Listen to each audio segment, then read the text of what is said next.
गुलाबाच्या वाढीचा मुख्य काळ म्हणजे हिवाळा.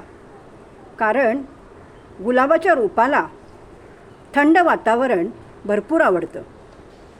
पावसाळ्यातही थंड वातावरण असल्याकारणाने आपण आपल्या बागेमध्ये गुलाबाचे रोप पावसाळ्यातही लावू शकतो. पण उन्हाळ्यामध्ये मात्र हे गुलाबाचे सुंदर रोप डॉर्मेन्सीमध्ये जातं. आता डॉर्मेन्सी म्हणजे काय याबद्दल आपण माहिती करून घेतलेली आहे. ज्यांनी डॉर्मेन्सीबद्दल व्हिडिओ पाहिला नसेल, डिस्क्रिप्शन बॉक्समध्ये मी डॉर्मेन्सी या व्हिडिओची लिंक पोस्ट करते, आवर्जून हा व्हिडिओ बघा. मी आत्ताच गेल्या महिन्यात कोडाईकनाल येथे फिरायला गेले होते. तर तिथलं जे वातावरण आहे ना, हे अतिशय थंड वातावरण आहे. तिथे गुलाबाची एक सुंदर मोठी अशी बाग आहे. आम्ही कोडाईकनालला ज्या वेळेला गेलो होतो त्यावेळेला सप्टेंबरचा शेवट म्हणजे सप्टेंबर महिन्याचा अखेर होता आणि ऑक्टोबरची सुरुवात होती. आता कोडाईकनालमध्ये इतकं थंड असूनही, वातावरण इतकं थंड असूनही आम्हाला त्या बागेमध्ये जाऊ दिले नाही. त्याने आम्हाला सांगितलं की गुलाबाची रोपं डॉर्मेन्सीमध्ये आहेत आणि तुम्हाला आता ह्या बागेत प्रवेश आम्ही देऊ शकत नाही, तिथे तुम्हाला बघण्यासारखं काहीच नाही आहे. त्यामुळे मग आम्ही काय केलं, आम्ही त्याच्या शेजारीच थोड्या अंतरावर एक उद्यान होतं, तिथेही फुलांची मोठी बागच होती. त्या बागेला आम्ही भेट दिली. त्या बागेमध्येही गुलाबाची काही रोपं होती. पण तो जो पिरियड आहे तो डॉर्मेन्सी पिरियड चालू होता आणि त्यामुळे तिथली गुलाबाची रोपंही आम्हाला इतकी काही ताजीतवानी वाटली नाही. तुम्ही बघू शकता, आता नोव्हेंबरला सुरुवात झालेली आहे आणि वातावरणातही आपल्याला थोडासा गारवा जाणवतो. त्यामुळे हा जो काळ आहे ना, हा गुलाबाच्या बहरण्याचा काळ आहे. त्यामुळे ही गुलाबाची रोपं किती ताजीतवानी दिसतात बघा. गुलाबाला थंड वातावरण आवडत असल्याकारणाने नोव्हेंबरपासून गुलाब हळूहळू बहरायला, अगदी छानपणे फुलायला सुरुवात होते. गुलाबाच्या खूप वेगवेगळ्या प्रकारच्या जाती आपल्याला बघावयास मिळतात. लहान गुलाब, मोठा गुलाब, गावठी गुलाब, काश्मीरी गुलाब असे वेगवेगळे प्रकार आपल्याला गुलाबामध्ये आढळून येतात. गुलाब वाढवताना सर्वप्रथम तर आपल्याला सूर्यप्रकाशाची खूप जास्त काळजी घ्यावी लागते. कमीत कमी 3 ते 4 तासाचा सूर्यप्रकाश गुलाबाचे रोप वाढवण्यासाठी आवश्यक असतो. गुलाबाला पाणी देतानाही अतिशय काळजीपूर्वक पाणी द्यावे लागते. माती अगदी सुकी नसली पाहिजे, तसेच पाण्याने ती पचपचतही झालेली नसावी. कुंडीतील माती अगदी छान वेलड्रेन असेल याची काळजी घ्यावी. गुलाबाचे रोप लावताना कुंडी नीट व्यवस्थित चेक करून घ्यायची, ड्रेनेज होल्स व्यवस्थित मोकळे करून घ्यायचे आणि पाणी देताना मॉइश्चर मेंटेन राहील याची व्यवस्थित काळजी घ्यायची. मॉइश्चर मेंटेन राहण्यासाठी गुलाबाच्या रोपाला वेळच्या वेळी पाण्याचा फवारा करणं गरजेचं असतं. मी दर 2 ते 4 दिवसांनी पाण्याचा फवारा करते. अगदी रोज रोज नाही करत, पण 2 ते 4 दिवसांनी पाण्याचा फवारा मात्र नक्की करते. आता हे तर मी काल परवा आणलेलं गुलाबाचं रोप आहे, पण हे माझं जुनं रोप आहे. तुम्ही बघू शकता, मॉइश्चर मेंटेन राहिल्यामुळे ते किती ताजंतवानं आणि टवटवीत दिसतंय. नवीन रोप कुंडीत लावताना समप्रमाणामध्ये कंपोस्ट खत मातीमध्ये मिसळायचं आणि मग त्यामध्ये आता ही जी मी माती घेते यात थोडेफार वाळूसुद्धा मिक्स केलेली असते, जे कन्स्ट्रक्शनवाली वाळू असते ना, म्हणजे थोडा 30% माती असं समप्रमाणामध्ये घेऊन, थोडं वाळू आणि कंपोस्ट खत असे समप्रमाणात घेऊन मी मातीचं मिक्सचर तयार करते आणि त्याच्यामध्ये मी माझी रोपं लावते. तर वाळू का मिक्स करायची, त्यामुळे माती वेल ड्रेन होते.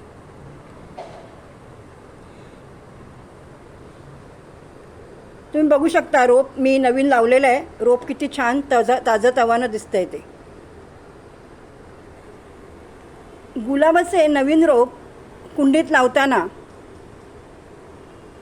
माती, थोडीशी वाळू आणि कंपोस्ट, जे कोणतंही कंपोस्ट खत तुमच्याकडे असेल, जसं की शेणखत, गांडूळ खत, जे कोणतंही कंपोस्ट असेल तुमच्याकडे किंवा किचन वेस्ट कंपोस्ट,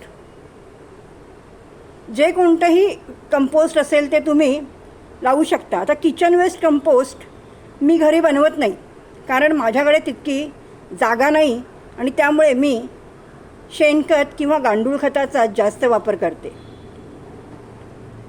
तर अशा प्रकारे मातीचं मिक्सचर करून आपण त्यामध्ये आपलं गुलाबाचं रोप लावायचे. 15 दिवसापर्यंत गुलाबाला कोणत्याही प्रकारचं नवीन खत अजिबात द्यायचे नाही. गुलाबाच्या रोपाला नवीन फूट आलेली दिसली की त्यानंतरच 15 दिवसाच्या अंतराने गुलाबाला दुसरे खत द्यायचे. एक फार मोठे गुलाबप्रेमी आहेत, गार्डनर आहेत ते, त्यांनी खूप मोठी गुलाबाची बाग फुलवलेली आहे. त्यांच्या या बागेमध्ये वेगवेगळ्या जातीचे, वेगवेगळ्या प्रकाराचे, लहान मोठे, वेगवेगळ्या रंगाचे फक्त गुलाब आणि गुलाबच आहेत. इतकी गुलाबाची रोपं त्यांच्याकडे आहेत. त्यांच्या म्हणण्यानुसार माझी संकल्पना नाही ही, ते जे मोठे गुलाबप्रेमी आहेत, ते जे मोठे गार्डनर आहेत, त्यांच्या म्हणण्यानुसार नवीन गुलाबाचे रोप कुंडीत लावल्यावर,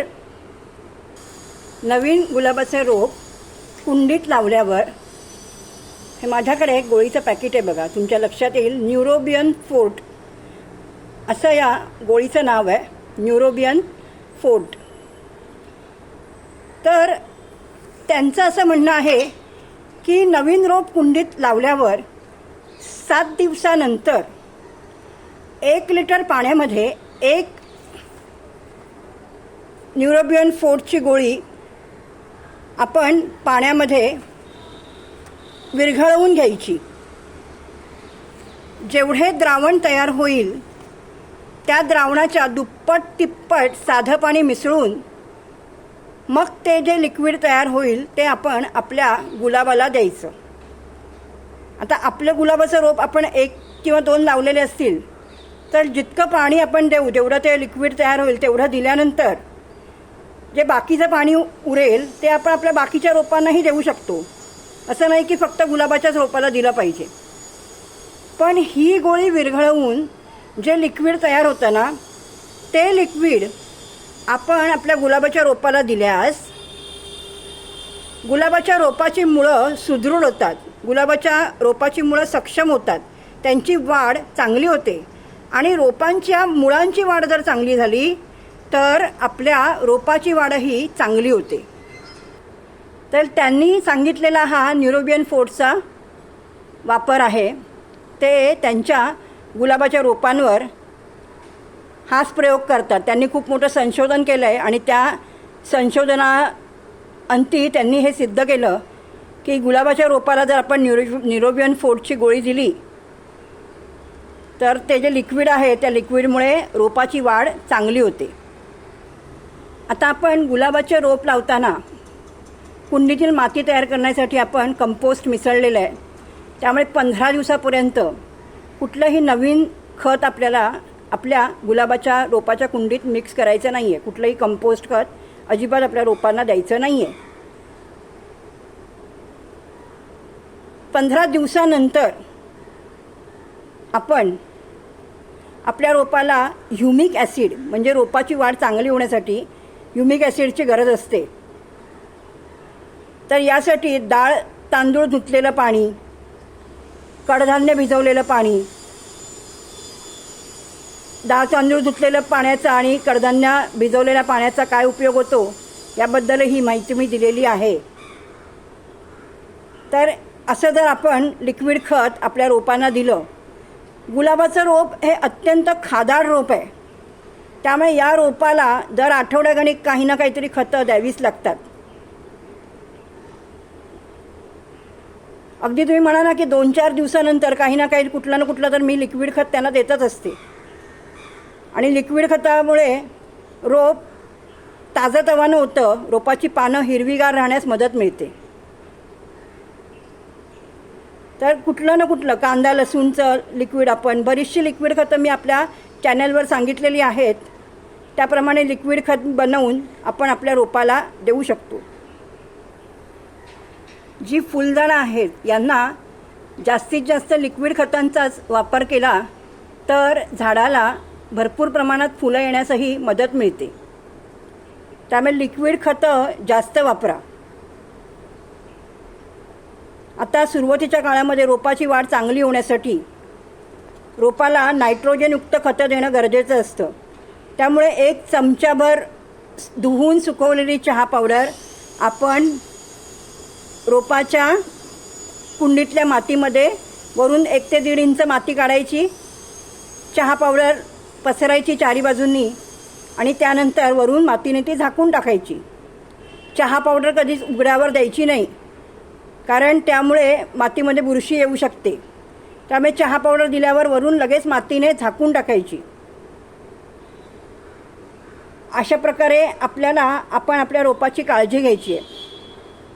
ज्यांनाही गुलाबाचे रोप फार आवडते, गुलाबाची फुलं फार आवडतात, आपल्या बागेत गुलाबाचं रोप असावं असं वाटतं, त्यांनी आणखीन एक गोष्ट आवर्जून करायची आणि ती म्हणजे प्रत्येक गुलाबप्रेमीकडे साफ पावडर असणं अत्यंत गरजेचं आहे. कारण साफ पावडर म्हणजे इन्स्टंट बुरशीनाशक आहे. आपण हळदीचा वापर करू शकतो, पण हळद ही आयुर्वेदिक आहे. त्यामुळे इन्स्टंट एमर्जन्सी ट्रीटमेंट जर आपल्याला आपल्या रोपाला द्यायची असेल, जर बुरशी आली असेल आणि इमर्जन्सी ट्रीटमेंट द्यायची असेल तर प्रत्येक गुलाबप्रेमीकडे साफ पावडर असणं गरजेचं आहे. वेळच्या वेळी सुकलेली पानं, डेड फांद्या वगैरे काढत चला, सुकलेली फुलं काढत चला.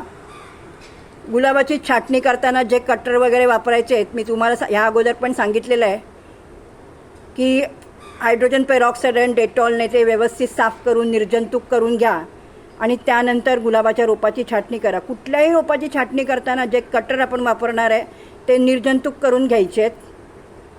रोजच्या वापरातले कुठलेही चाकू, सुरी, कातर वगैरे वापरायचं नाही. रोपांची छाटणी करण्यासाठी जे कटर तुम्ही वापरणार आहात ते असे वेगळेच ठेवा आणि छाटणी करायच्या अगोदर आणि छाटणी केल्यानंतर ते निर्जंतुक करून ठेवा.